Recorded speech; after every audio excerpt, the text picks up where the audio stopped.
அலைக்கும் வரஹ்மத்துல்லாஹி வபரகாத்துஹு.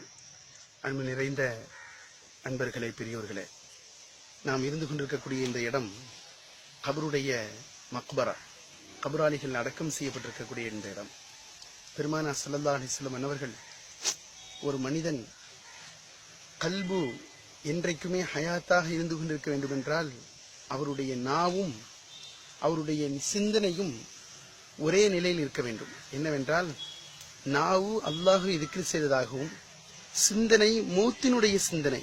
இந்த நிலைமை, இந்த தன்மை யாருக்கு அதிகமாக இருக்கிறதோ அவர் சிறந்த ஒரு மனிதராக அல்லாஹ்விடத்தில் வந்து சேருவார் என்று நாம் அறிந்திருக்கின்றோம். அந்த வகையில கபருடைய வாழ்க்கைக்காக, நம்முடைய மௌத்தினுடைய வாழ்க்கைக்காக ஹயாத்துல துஆ செய்யக்கூடிய அந்த சுன்னத்தை நமக்கு சொல்லித்தரப்பட்டிருக்கிறது.